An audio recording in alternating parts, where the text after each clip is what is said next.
Mr. Speaker.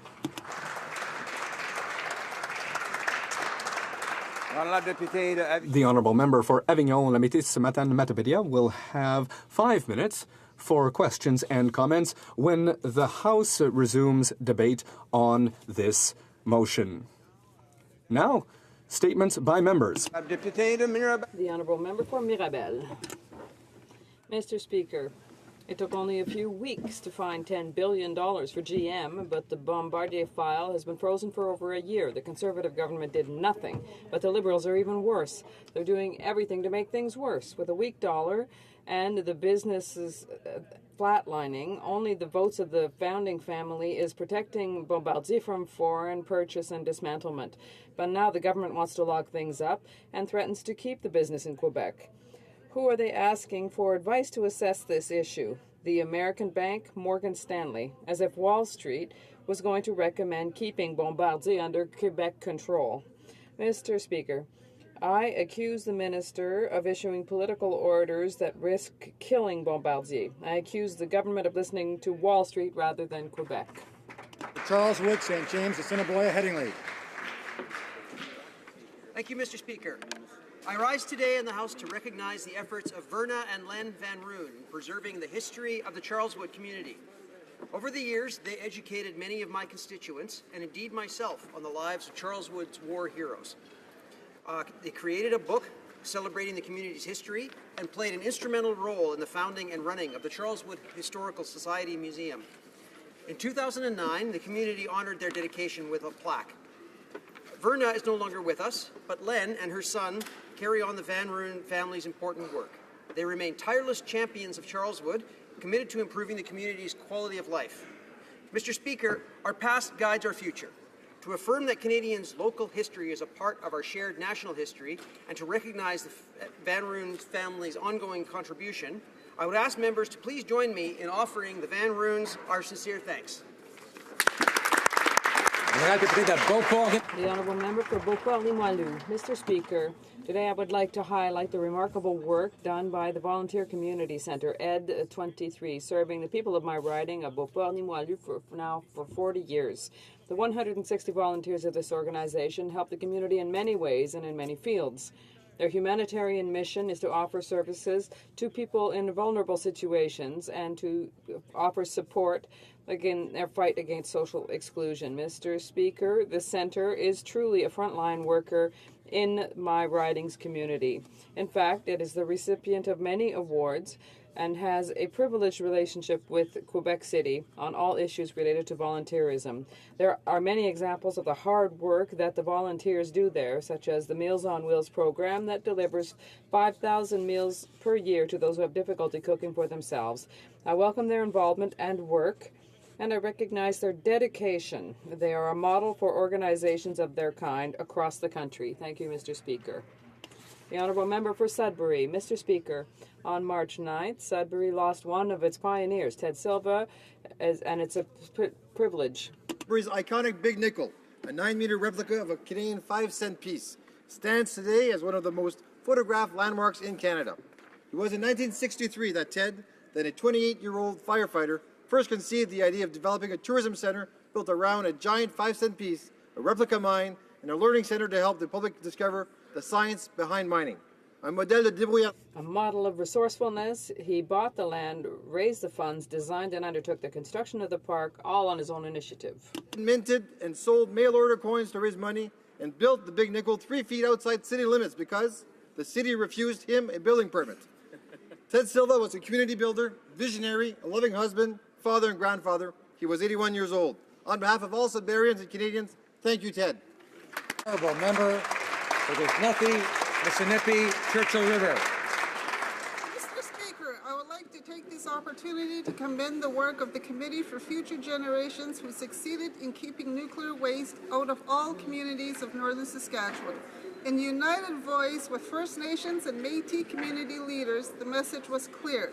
No to nuclear waste in the riding of Des Sneath, Mississippi, Churchill River. 9 communities are now fighting the same battle in Ontario. The plan to bury and abandon nuclear waste within a kilometre from the shore of Lake Huron is before the Minister of Environment for review.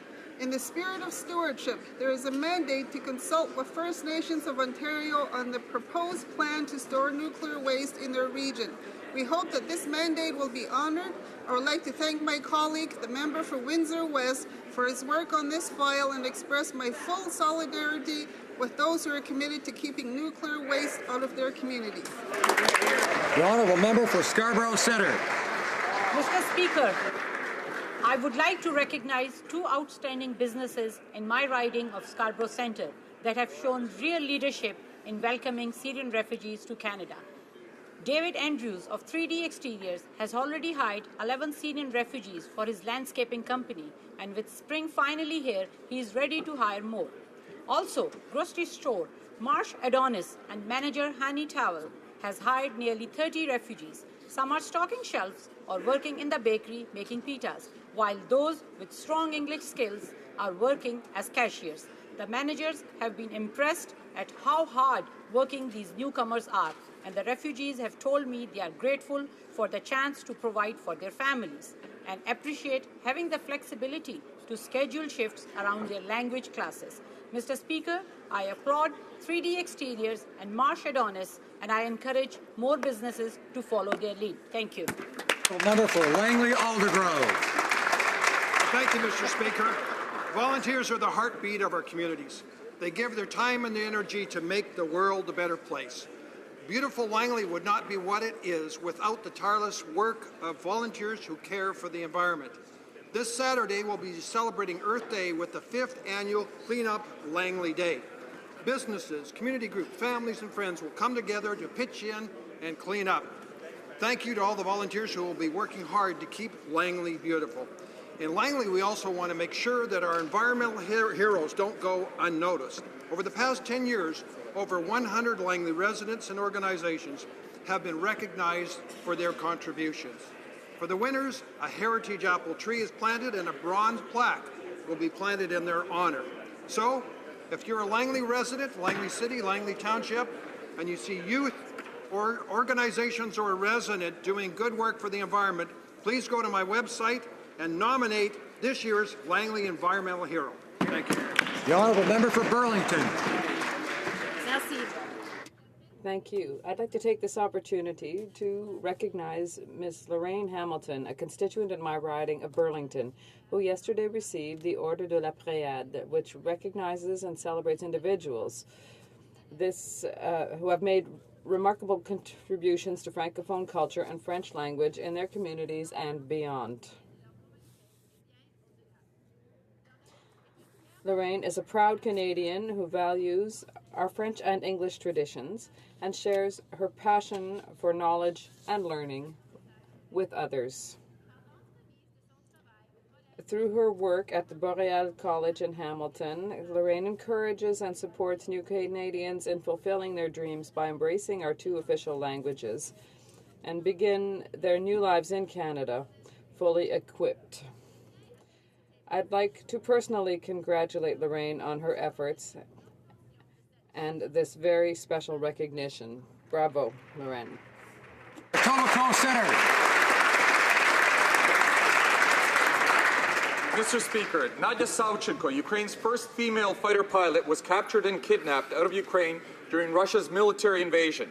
In 2014, Savchenko was among the protesters in Maidan who stood up to the corrupt rule of Viktor Yanukovych. As an officer of Ukraine's armed forces, she defended the unity of her country against Russian mercenaries and proxies from the east. She's a duly elected Ukrainian member of parliament and a member of the Parliamentary Assembly of the Council of Europe. The attempt to break Ukraine's spirit through the farce of a trial of Ukraine's Jeanne d'Arc has in fact strengthened her resolve. As she stated at the conclusion of her show trial, which sentenced her to 22 years, Russia will return me to Ukraine, dead or alive, and declared a hunger strike. She's close to death, another in the long list of victims of Putin's regime.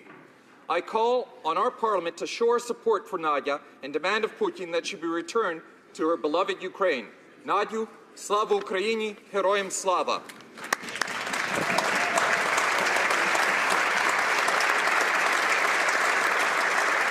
The honourable member for Central Okanagan, Similkameen, Nicola. Mr. Speaker, yesterday was National Lineman Appreciation Day.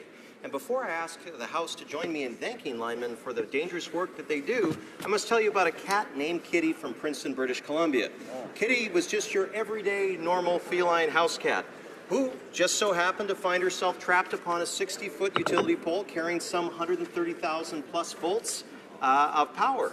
Local residents were distraught, particularly her owner, Bill Blackhall, and in the course of the 4-day ordeal, Kitty became Save the Princeton BC Cat Twitter hashtag that generated worldwide attention from cat lovers everywhere. Fortunately, it was the linemen from BC Hydro who came to the rescue, and Kitty is now safe and sound with her owner. Linemen do dangerous work and important work and are the unsung heroes of our national power grid. Please join me in thanking linemen, specifically those that saved Kitty. Thank you. The honourable member for York Centre. Mr. Speaker, I recently attended the National Initiative for Eating Disorders' 4th annual Honouring the Journey event at Adath Israel Synagogue in my riding. Eating disorders are complex and misunderstood mental illnesses, influenced by genetic, psychological, social, and cultural factors. They are not driven by body image or peer pressure, but are triggered by them. Anorexia nervosa and bulimia are among the most prevalent psychiatric disorders in young adult females and the second most chronic illness in adolescents. They have the highest mortality rates of any psychiatric disorder in adolescence. Youth with eating disorders are 12 times more likely to die than their peers who do not have eating disorders. Monsieur le Président, nous devons... Mr. Speaker, we must work together in order to eliminate the stigma on mental illnesses and make available to all Canadians the health services that they need, and quality services. The Honourable Member for Saint-Léonard-Saint-Michel. Mr. Speaker, while I do not know each and every one of my colleagues, I know that 6 months ago to the day, at this very hour, we were roaming our respective ridings in order to visit all of the polling stations, to thank the volunteers, scrutineers, members of the Chief Electoral Officer's staff, and above all, our constituents. The same night, we celebrated surrounded by our families and friends. However, on the other hand, for the opponents, the other candidates, things were different, and they saw their dream of serving in the House of Commons dashed. I want to take this opportunity to thank them for their dedication to their country and their respect for the democratic process. I invite all of my colleagues here to think warmly of them and to welcome them when the time comes. Thank you. Honourable member for Sarnia-Lambton. Mr. Speaker, yesterday was tax day, the day your taxes are due. Canadians can now say goodbye to the lowest taxation level since 1962 and start looking forward to paying extra taxes if your kids are in arts and sports, extra taxes if you are in post-secondary education, extra taxes if you're taking advantage of income splitting, extra taxes if you're a charity, extra taxes if you're wealthy, extra taxes if you're a small business, extra taxes if you have a carbon footprint. The only people who won't be paying more taxes are the many struggling Canadians who have lost their jobs in this economy. This government's plan will only reduce the unemployment rate 0.3% over the next 4 years. So goodbye jobs and hello taxes. The honourable member for Humber River, Black Creek. Mr. Speaker, while Ahmadiyya Muslims in Canada mark 50 years of peaceful, productive and measurable contributions to Canada, not all Ahmadis have the opportunity to practice their faith motto, love for all and hatred for none. Just last month, on Easter Sunday, an explosion at a public park in Lahore, Pakistan, specifically targeted Ahmadis. Tragically, at least 69 were killed, mostly women and children. Hundreds more were left injured in this horrific act of religious violence. The attack comes just over a year after the brutal 2014 Peshawar school attack, which resulted in the death of more than 150 people, again primarily children, and a recent attack at a university killing over 30 people. Despite his community facing attacks and ongoing violence and discrimination, the Ahmadis' global spiritual leader has responded with a call for peace and understanding. I join with His Holiness in condemning all religious intolerance and violence. And Okay, the honourable member for Kootenay, Columbia. Mr. Speaker, after 40 years of successful and safe operations, the rafting industry in Golden, BC has been notified that due to safety concerns, they will no longer be allowed to cross Canadian Pacific Railway's tracks to access the lower canyon of the Kicking Horse River. The rafting industry is a major economic driver in Golden, and community and industry leaders believe that a simple rail crossing with safety education for employees and guests can resolve these concerns. But now CP is refusing to allow any kind of crossing at all. Mr. Speaker, CP can't have it both ways. They can't insist that the tracks are unsafe to cross and then refuse to make the crossing safer. To make matters worse, this news comes just before the start of the rafting season. Mr. Speaker, I rise in the House today to stand with Golden's rafting industry and to call on the government to get this issue resolved now. Thank you. Member for Grand Prairie, Mackenzie. Well, thank you, Mr. Speaker. Over the past number of months, over 100,000 Albertans have lost their job, and even more have taken significant pay cuts, while small businesses are struggling to keep their operations afloat. Now is not the time to add another tax. Unfortunately, that is exactly what the federal Liberals said that they were going to do. In their budget, they announced plans that would force provinces to foist a carbon tax on all Canadians. Last week, Alberta's NDP government announced plans to play along and impose this additional tax on all Albertans. This tax will make it more expensive for young people to get to work. It will be more expensive for seniors to heat their homes. It will be more expensive for farmers and forestry and energy companies to get their product to market. This tax will hurt families, will hurt seniors, will hurt small business. This tax will kill jobs. Albertans are hurting already, Mr. Speaker. Albertans don't deserve this tax, and quite frankly, they can't afford it. The honourable member for York South-Weston. Thank you, Mr. Speaker. Over the weekend, hundreds of men, women and children from Somalia, Ethiopia, Eritrea and Sudan sailed from Libya across the Mediterranean in search of sanctuary in Italy. Tragically, their vessel sank and reportedly up to 400 people drowned in the Mediterranean. My thoughts and prayers are with those that lost their lives. Mr. Speaker, this comes on the first anniversary of a similar incident last year in which 800 people drowned in the Mediterranean Sea. Under the Geneva Conventions, those fleeing persecution are eligible for asylum, but they often face many obstacles. Asylum seekers are not criminals. They are human beings in need of protection and assistance and deserving our respect. I urge Canada to provide leadership and work with our international partners to ensure that those fleeing persecution have safe passage to countries that may grant them the protections they are entitled to under international law. Thank you, Mr. Speaker.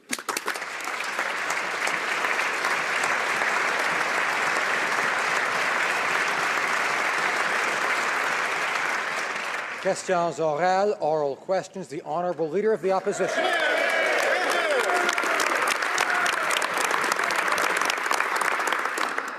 Mr. Speaker, I want to quote from the Prime Minister's own guidelines for ministers when it comes to fundraising. Quote, there should be no preferential access to government or appearance of preferential access given to individuals because they may have made a financial contribution to a politician or a political party. So, Mr. Speaker, given the Justice Minister's fundraising activities at a top Toronto law firm are in direct violation of the Prime Minister's own code of conduct, when will he direct the Liberal Party to give the money back? The Honourable Prime Minister. Thank you, Mr. Speaker. The Liberal Party of Canada has always followed all the rules and all the regulations involved with Elections Canada and political donations. Indeed, the level of openness and transparency that we continue to display is a direct result of the lack of confidence so many Canadians had in the way the previous government operated. Indeed, for 3 straight elections, the Conservatives have been convicted of election fraud in each of those 3 elections. The fact is, Canadians were tired of the way the previous government functioned, and that's why we're committed to openness and transparency. The Leader of the Opposition. Well, Mr. Speaker, in fact, that's not true. In the entire tenure of our government, a fundraiser that was similar to the one in question, a mistake was recognized and the money was given back. That's right. Why is the standard different? The Honourable Prime Minister. We have always been open and transparent and followed every single rule of the Ethics Commissioner, of Elections Canada, and of electoral law. The fact is, the event that my honourable colleague speaks of regarding the Conservative Minister of Heritage, the money was only responded after they got their hands caught in the cookie jar for that one. We proactively engaged with the Ethics Commissioner on this and got the all clear ahead of time. Honourable Leader of the Opposition. Prime Minister really should reread his own ethics code, because this isn't about the Ethics Commissioner. It's actually about his own code that he put in place for his own minister, and there has been a clear violation of that code. So why is the Prime Minister ignoring a blatant violation of his own code of conduct? Prime Minister.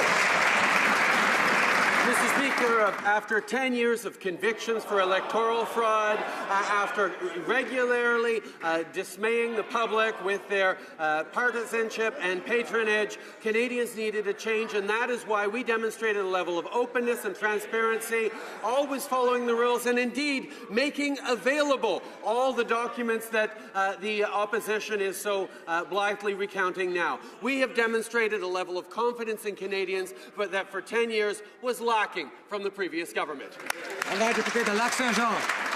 Honourable Member for Lac-Saint-Jean. Millions of good reasons to believe that. En matière de transparence.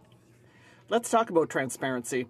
The Liberal government has backed down on its promises. The Parliamentary Budget Officer said last week that it did not have all the data to do what it was supposed to do. It had the wrong numbers for job creation. And even the former Parliamentary Budget Officer chimed in to say the same thing. There's a lack of transparency. He said it. He said that there was a reason behind this lack of transparency, and that's important, Mr. Speaker. Why did the Prime Minister renege on his promise? Honourable Prime Minister.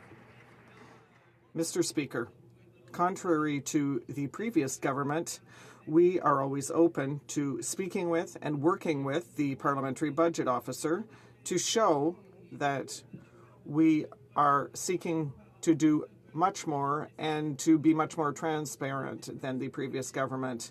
What are we doing is establishing a new way of creating economic growth under a long-term strategy, and we are being much more transparent than the last gang.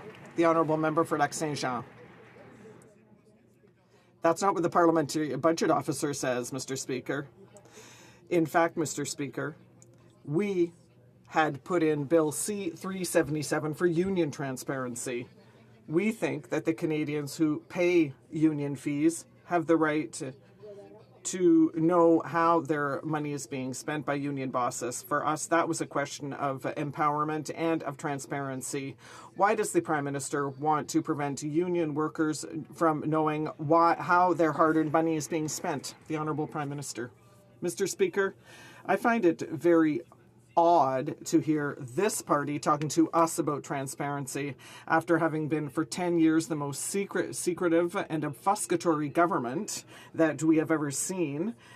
Then the reality is that they are continuing to use transparency as a political tool against their adversaries, instead of realizing that true transparency is confidence in Canadians, confidence in our unions, and a spirit of cooperation and partnership that will give better results for everyone. That's what Canadians want, and that's what we're delivering on. The Honourable Member for Laurier-Sainte-Marie. Speaker, the Liberal government keeps changing its story about the Saudi arms deal. After the minister described it as a done deal, he now claims that he and he alone made the decision to sign the export permit. Canadians need to know who's running the show. Is it true that the Prime Minister and the PMO were kept completely in the dark about the signing of the export permit? Right Honourable Prime Minister. Mr. Speaker, what I have said since the beginning of whenever this issue came up in the election campaign and even before, we will not cancel an existing contract. And indeed, we will continue to respect contracts signed, because the people around the world need to know that when Canada signs a deal, it is respected. Now, however, the administrative steps that have followed for that, we're demonstrating government by cabinet, which means I have tremendous confidence in the ministers in this government to make the right decisions on files that crosses their desk, and they do so with the full support of the Prime Minister, because that's why we put them in this job. The Honourable Member for Laurier-Sainte-Marie.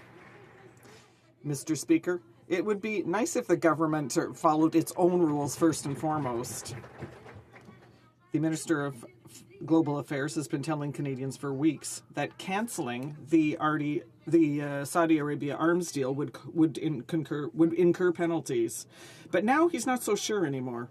Another contradiction, in addition to all the other ones.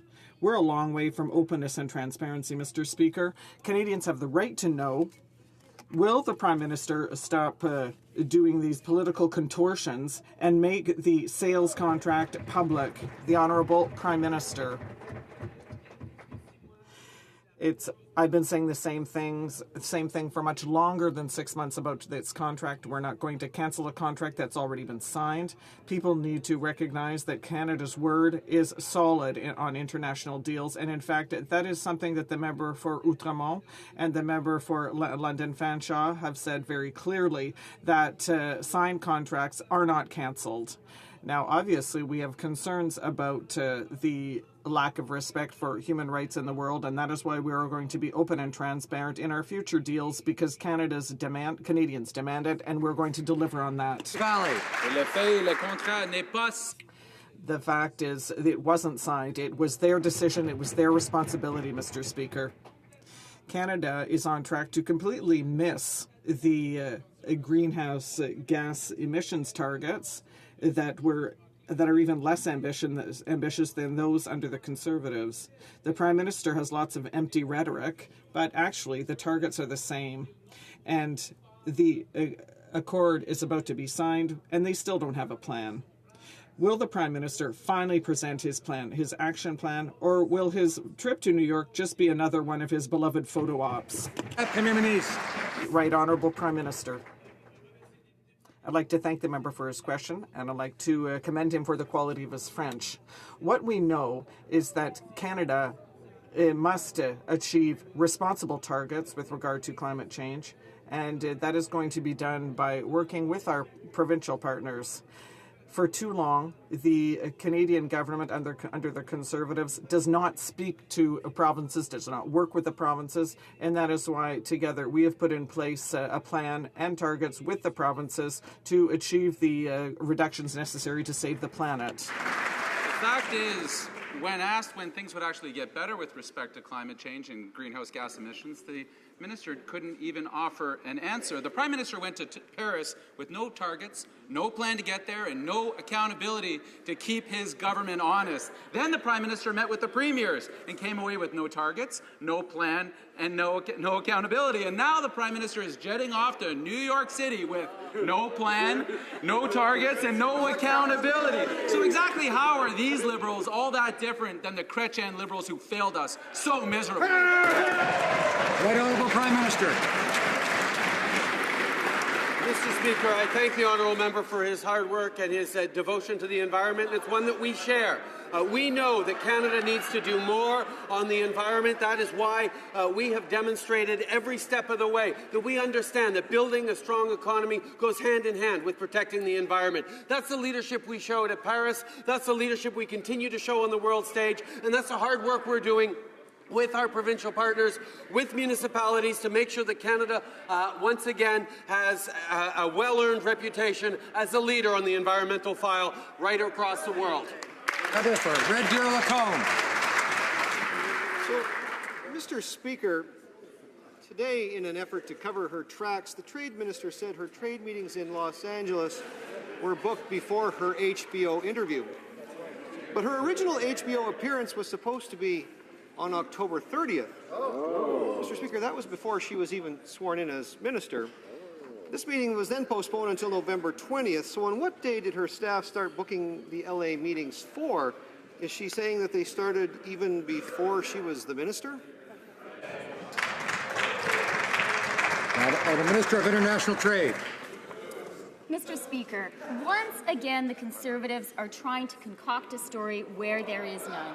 It is my job to promote Canada and Canadian business around the world. Following the APEC summit in the Philippines, I was proud to visit California, one of our largest trading partners, larger than Japan, Germany, or the UK, and where I held 6 business roundtables. The Conservatives' accusations are absolutely wrong. All of our expenses were clearly posted months before this was raised. Member for Red Deer Lacombe. Mr. Speaker, Mr. Speaker, the Trade Minister's story just doesn't add up. She had a reserved seat on the government jet leaving Manila, but she wanted some TV time on a popular U.S. show. So the minister instructed her staff to book some last-minute meetings and a first-class ticket for her personal vanity project. Mr. Speaker, this minister cost Canadian taxpayers almost $20,000 just so she could get schooled by an American comedian. Why does this minister believe that Canadians should have to pay for her hard-knock life lessons? Minister of International Trade. Mr. Speaker, unlike the Conservatives, who don't really like the media, I know it's my job to promote Canada to the world. In California, I appeared in the media with U.S. Senator Angus King of Maine, with Lieutenant Governor Gavin Newsom of California. I also spoke to the LA Times, which wrote a column about our economic policy, and I very proudly defended Canada's support for Syrian refugees, something I will do again and again. Now the member for Elgin, Middlesex, London.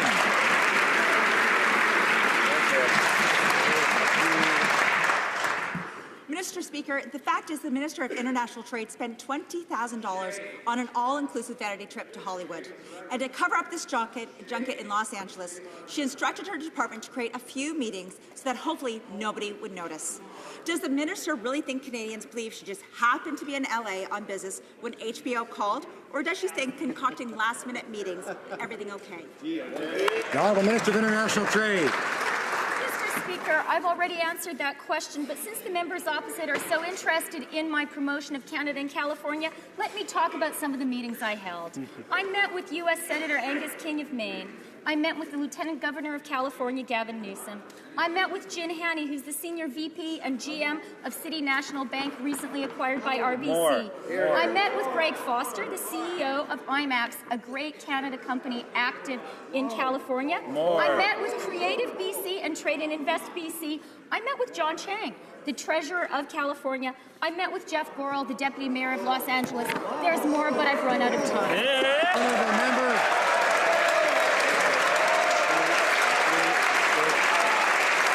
The Honourable Member for Elgin, Middlesex, London. Well, Mr. Speaker, the minister took a self-promoting vanity trip to Hollywood. Go for it. She billed the taxpayers $20,000 for this trip. She directed her staff to find meetings to try to justify this trip. She even double-billed the taxpayers for dinner in Toronto after she returned from home from her trip. When will this minister pay back Canadian taxpayers who shelled out so she could hobnob with Hollywood elites? The Minister of International Trade. As I've said, Mr. Speaker, the Conservatives are trying to concoct a story where there is none. Whether it is interviews with the Washington Post editorial board, the LA Times, BBC, or the many media interviews I did with German newspapers and with Bloomberg promoting CETA in Berlin last week, it's my proud job to promote Canada to the world. Unlike the Conservatives, our open and transparent government speaks to the media, including international media. The Conservatives did everything possible to insult the media. We're doing things to The Honourable Member for Lévis-Lobinière. Mr. Speaker, yesterday we learned that the Minister of International Trade had spent close to $20,000 to appear on a Hollywood talk show. $20,000, that's straight out of the pockets of Canadians and middle-class families that this government is supposed to be helping. Mr. Speaker, this is unacceptable.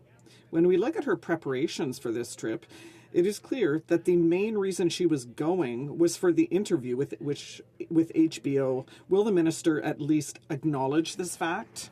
The Honourable Minister of International Trade. Once again, Mr. Speaker, in French. Once again, the Conservatives are seeking a story where there is none. It is my very proud role to promote Canada abroad. After the APEC summit in the Philippines, I was very pleased to travel to California for a trade visit. As you must know, California is one of our largest trading partners. I repeat, the accusations put forward by the Conservatives are baseless. All the rules were followed. The Honourable Member for Lobinière. Mr. Speaker, in addition to learning that the Minister of International Trade wanted to have her expenses refunded, expenses that she shouldn't have claimed, we now learn that the Quebec wing of the Liberal Party of Canada had to fire its treasurer, Jean-François Lalonde, because of fraudulent electioneering, further to an investigation done by the Director General of Elections in Quebec. Mr. Speaker, given that Mr. Lalonde was relieved of his duties, what will be the consequences for the Minister of International Trade? The Honourable Government Leader. Mr. Speaker, I have to give credit to my colleague who's trying to confuse a number of different issues. It is true that the President of the Quebec wing of the Canada Liberal Party to withdraw from his functions, but he also knows very well that the accusations made by the Director General of Elections in Quebec have absolutely no link with the role of Mr. Lalonde in the Liberal Party of Canada in Quebec. Mr. Speaker, problems at the Canada Revenue Agency just keep mounting. Officials being wined and dined by the very people they're meant to investigate, a senior investigator going over to the company in the middle of a court case, secret sweetheart deals that let millionaire tax cheats off the hook with no penalties. Mr. Speaker, this is an outrage. Canadians are tired of the wealthy and well-connected getting all the tax breaks. When will the minister stop defending the indefensible and announce an investigation into the KPMG tax scandal?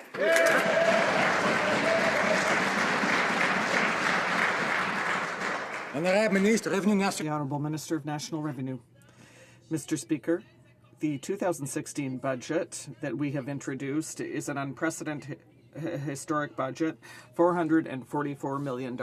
Budget 2016 puts forward the following investments to allow the CRA to improve customer service, to support the government's efforts in fighting tax evasion and tax avoidance, and to improve its abilities to recover outstanding fiscal debts.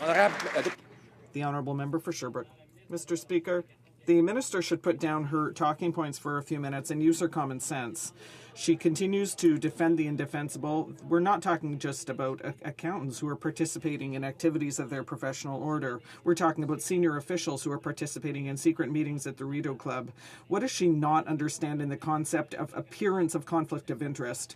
When will she put an end to these practices?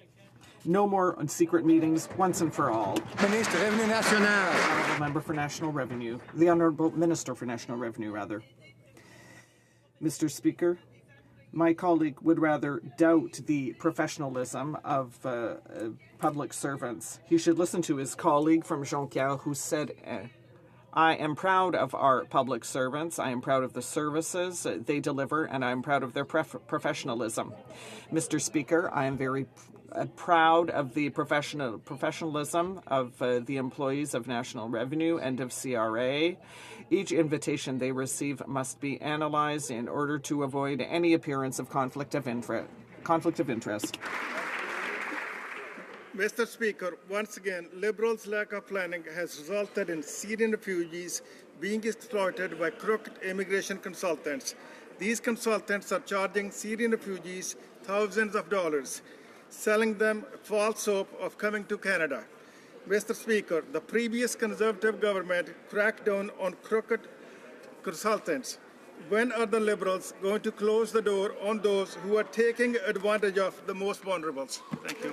The Minister of Immigration. Mr. Speaker, such behaviour is clearly against the rules and the perpetrators will be held to account, and if judged appropriate by the appropriate authorities, they could be charged as well under the criminal law. But that being said, the vast majority of Canadians are displaying extraordinary generosity to the Syrian refugees. The honourable member for Barrie Innisfil. Mr. Speaker, immigration consultants in partnership with refugee sponsorship groups are violating federal rules. A Mississauga organization, Fast to Canada, has refugees paying from $12,000 to $32,000 before arriving in Canada. The group's website displays the logo of the Immigration Consultants of Canada Regulatory Council and lists them as a member. Mr. Speaker, what is the minister doing to protect legitimate refugees fleeing a dangerous situation from being defrauded? Minister of Immigration. Speaker, as I just said, such behavior will not be tolerated. It is possible that sponsorship agreement holders' agreements could be terminated, or the refugee could be not allowed, or if deemed appropriate by the authorities, such individuals or organizations could be charged. So this behavior is not tolerated by this government, and perpetrators will be held to account. Member for Barrie Innisfil. Mr. Speaker, yesterday the immigration minister wouldn't say how much the Syrian refugee program will cost Canadians. He said it will come under budget, but there is no budget. The minister also admitted that 13% of refugees, or 3,400 people, are still in hotels. Mr. Speaker, the Liberals renovated 5 Canadian Forces bases for 6,100 people, costing $6.4 million.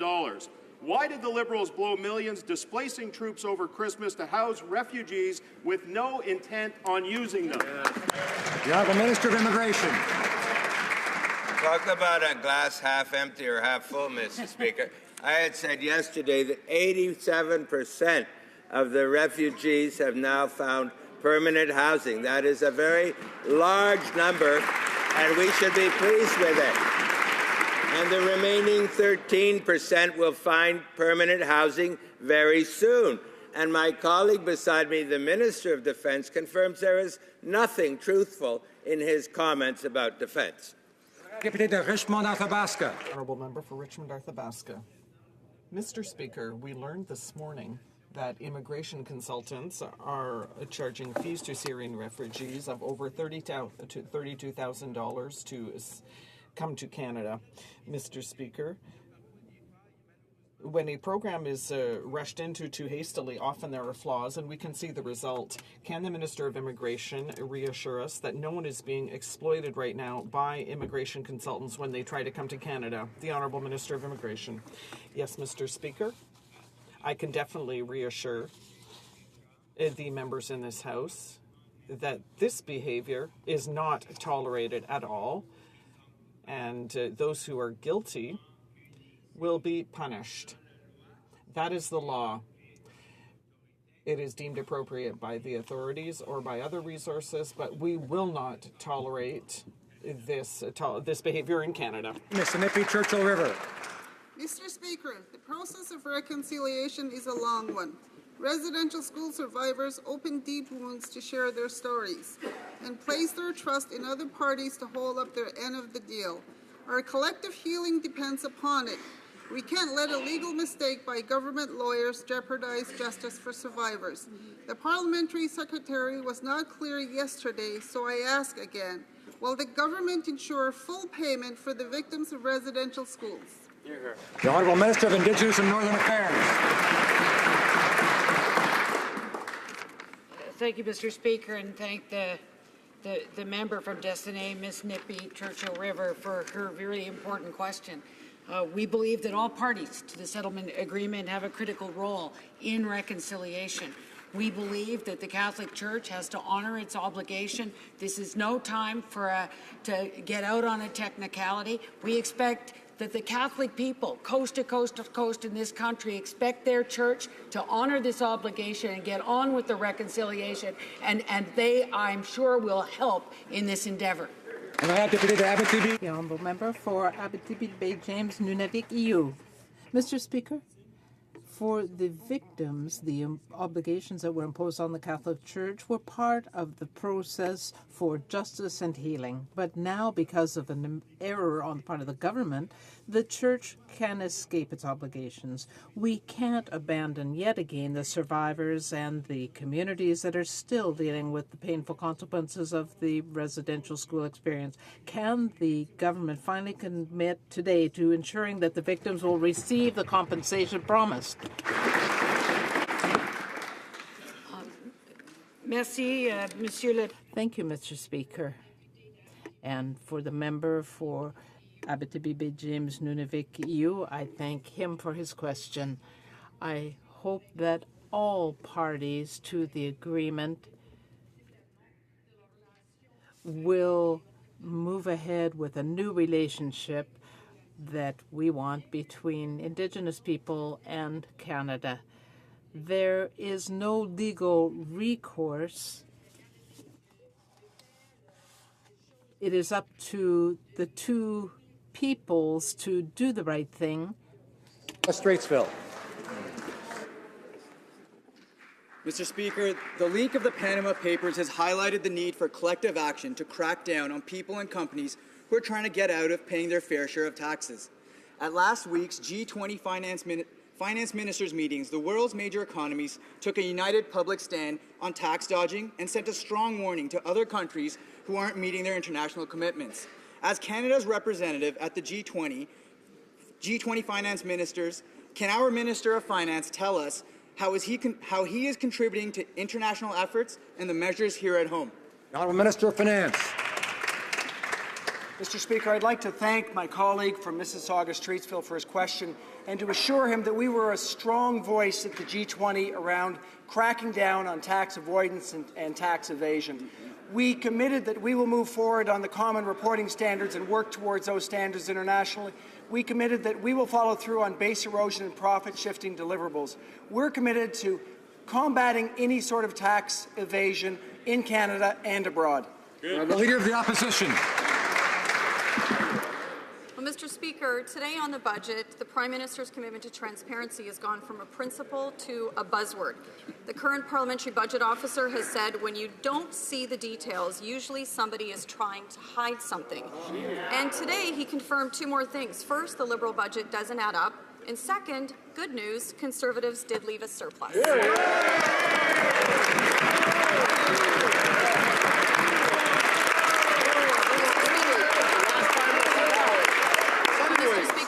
My question to the Prime Minister is why does he insist on this continuation of misleading Canadians on these basic facts? Now the Minister of Finance.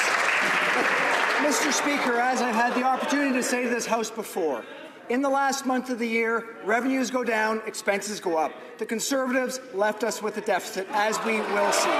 Mr. Speaker, I can say that the more important question is what are we going to do about the era of low growth that's been left to us. The PBOs independently confirmed that they agree that our investments in the economy will grow the economy for the long term. That's what we're trying to do, improve Canada for this generation and the next generation of Canadians. Member for Caribou, Prince George. Mr. Speaker, it was the Justice Minister who said in 2014 this about LNG. There are discussions happening where voices are being heard and concerns are being addressed. LNG remains a positive prospect for many First Nations. Yet the Justice Minister sits here silently while billions in investment and thousands of jobs hang in the balance. When will she break the silence, stand up for British Columbians, and push her cabinet colleagues to approve an LNG project? Honourable Minister of Environment.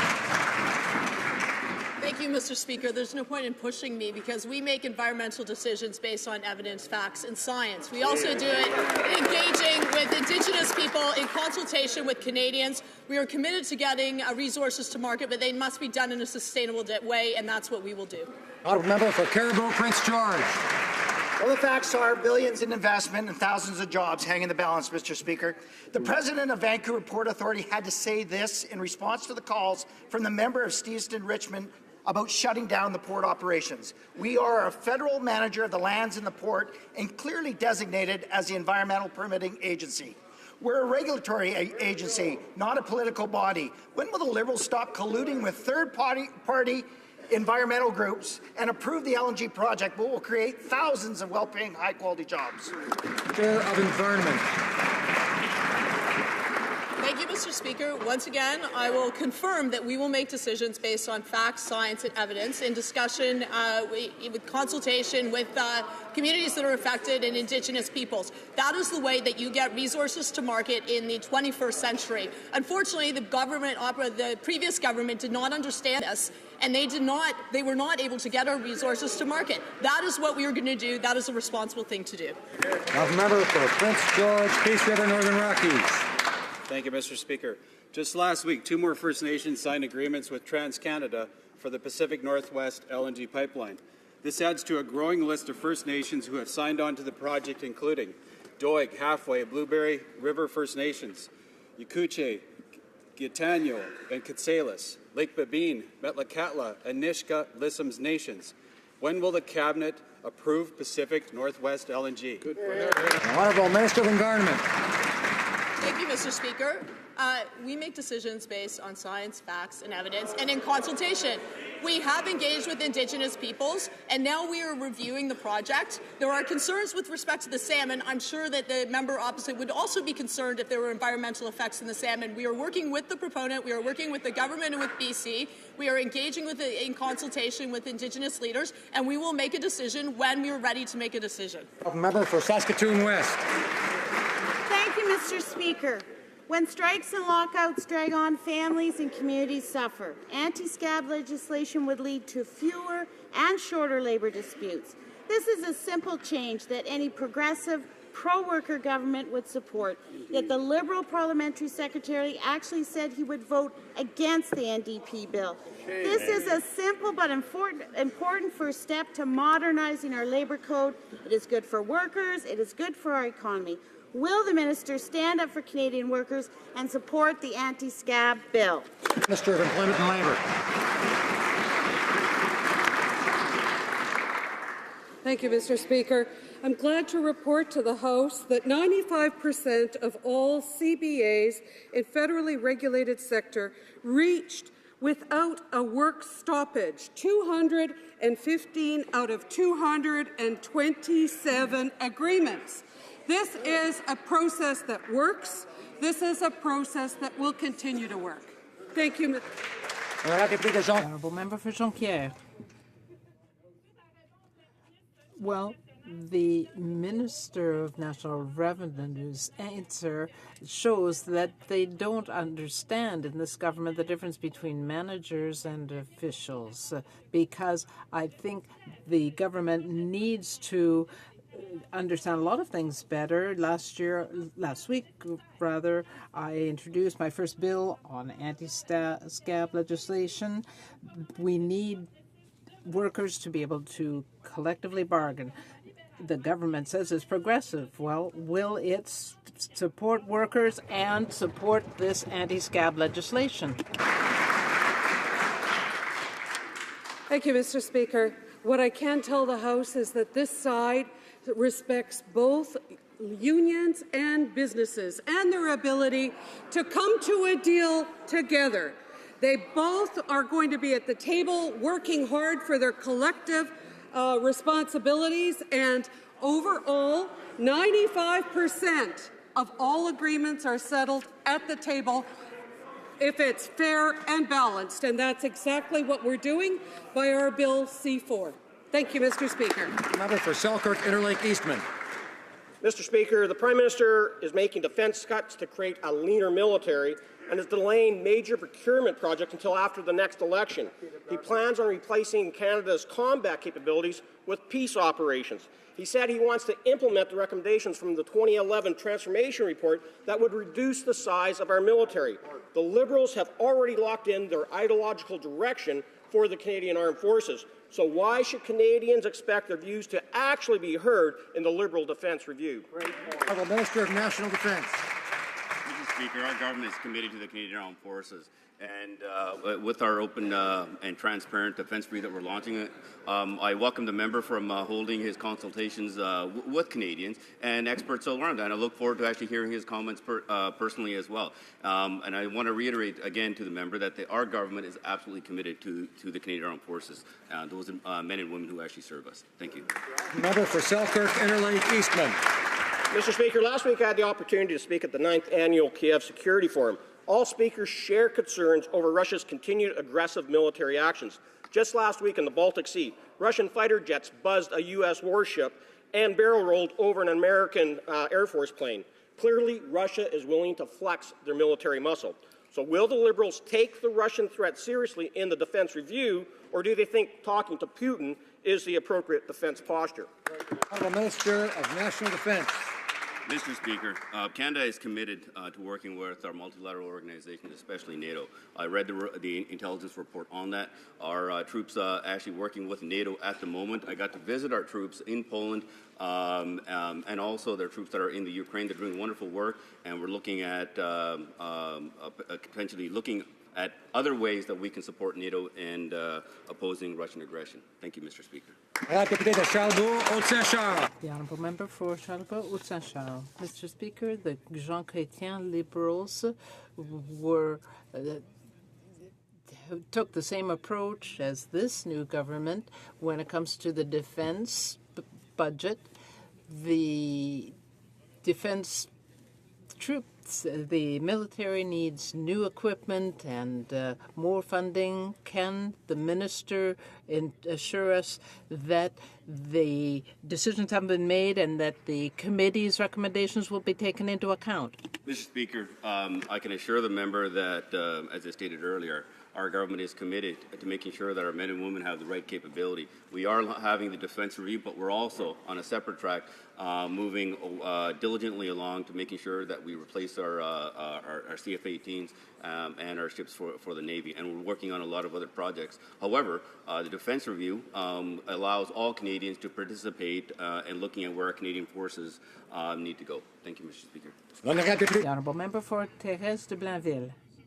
Mr. Speaker, this week, countries around the world are meeting at the UN special session of the General Assembly on the world drug problem.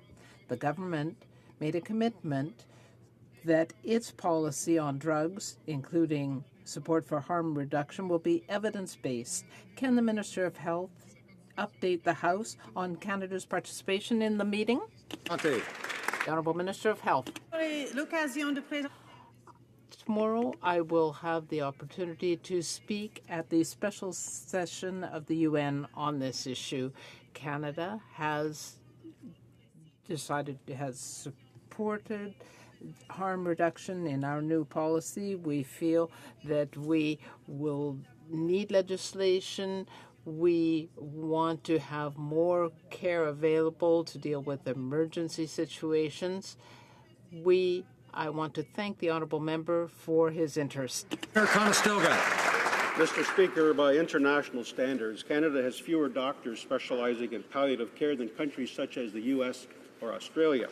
The Liberal government promised to support palliative care, but there was no word of it in their 2016 budget or in their latest legislation.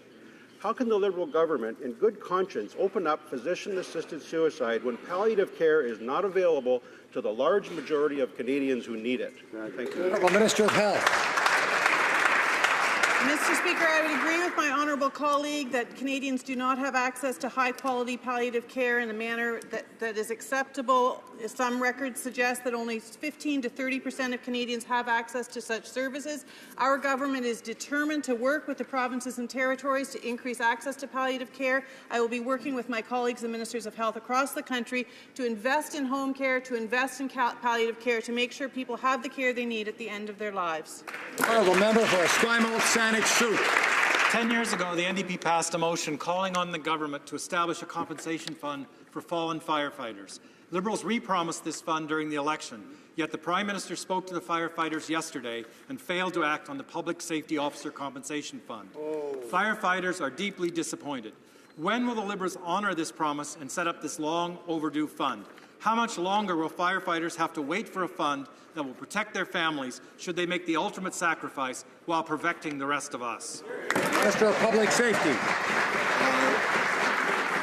Mr. Speaker, some years ago I was very honored to author in this House a private member's motion that was in fact passed and adopted by the House of Commons, calling for the creation, among other things, of a Public Safety Officer Compensation Fund. It was in the Liberal platform. It is in my mandate letter. It will be delivered, Mr. Speaker. The honourable member.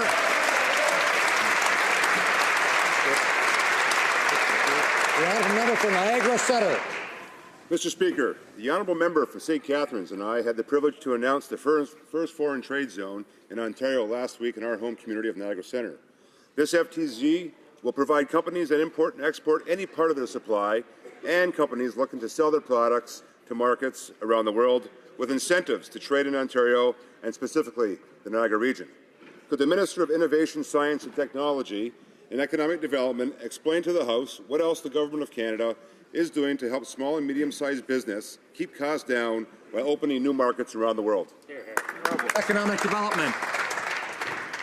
Mr. Speaker, I'd like to thank the honourable member from Niagara Centre for his question and his advocacy and hard work in promoting business development in that region. The creation of foreign trade zone points in Niagara will provide a one-stop shop for businesses to access information on Canada's foreign trade zone policies and programs. And as stated in Budget 2016, expansion of trade opportunities across Canada is a key part of the Government of Canada's plan to create jobs and grow the economy. In helping small businesses, Mr. Speaker, to trade domestically and globally, we're able to make sure that they grow, innovate, and create good quality jobs here and abroad. For Grant Prairie Mackenzie. Well, thank you, Mr. Speaker. Yesterday, members of the Agriculture Committee voted against a motion to hear from farmers with regards to the Trans-Pacific Partnership. While Conservative and NDP members voted to hear from farmers, the Liberal members refused. Shame. Is this the openness and the transparency that the Minister of International Trade meant when she said that she was promising broad consultations? When will the Minister of Agriculture stand up and ensure that farmers and farm families are heard on this important issue? The Honourable Minister of International Trade. Mr. Speaker, we said during the election what we say today. Our party understands profoundly that Canada is a trading nation. We also understand that with a trade deal as significant as the Trans-Pacific Partnership, we have a duty to consult broadly with Canadians. And in fact, the Trade Committee is currently in British Columbia consulting. As for consultations with farmers, I have personally held many in Alberta, and I do consult often with the farming community, including my own father, who's Joliette. The honourable member for Joliette. Mr. Speaker, instead of working to help Bombardier, the government is driving this Quebec industry flagship toward its dismantling or a foreign takeover by forcing it to dispose of its multiple voting shares. The government has it in for Bombardier. It is perfectly aware that it isn't listening to its officials that wanted to extend more credit. So why has this government, which has 40 Quebec MPs, issued this political directive? The Honourable Minister. Is the importance of the aerospace sector, and that is why we're engaged with the company. When the company came forward on December the 11th to ask for up to $1 billion, we've been doing our due diligence and looking at the business case. We understand this is a solid company, Mr. Speaker. We want to make sure we have constructive dialogue with the company, and we'll do what's in the best interest of Canadians and the company, Mr. Speaker, and Quebec, and across from coast to coast to coast. The honourable member for Manicouagan. Mr. Speaker, a campaign to make employment insurance available to everyone has been launched by the Coalition des Sans Chemise, supported by the major unions in Quebec. Despite some improvements to EI, the government is still using a two-speed policy which doesn't help rural Quebec. When will the minister correct the situation and take into account the reality of workers in the various regions of Quebec that are hard hit by seasonal work? Minister of Employment. Thank you, Mr. Speaker. I'm very pleased to remind the House that we've invested $2.5 billion in improving services and supports for workers that unfortunately get laid off, including seasonal workers from all parts of the country, even those areas that are not affected by the commodity downturn. We've provided a number of supports that are helping small business and helping workers from coast to coast to coast. We're there for those that need it and when they need it. Thank you, Mr. Speaker. Comme il est 15h05. It being 3:05, pursuant to an order made on Monday, April 11, 2016, the House will now proceed to the taking of the deferred recorded division on the motion number 2 under Ways and Means Proceedings. Call in the members.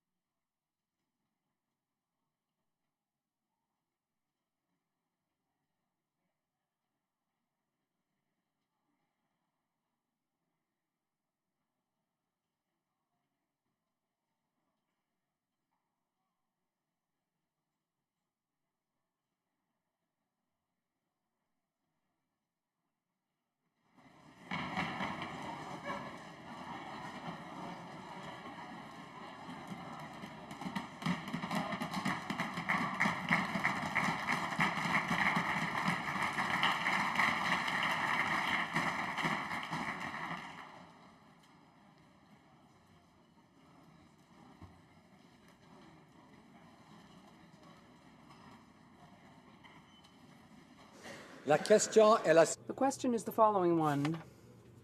Mr. Morneau. Mr. Morneau, seconded by Mr. Leblanc, moved that this House approve, in general, the budgetary policy of the government. All those in favor of the motion will please rise. Monsieur Trudeau. Monsieur Trudeau.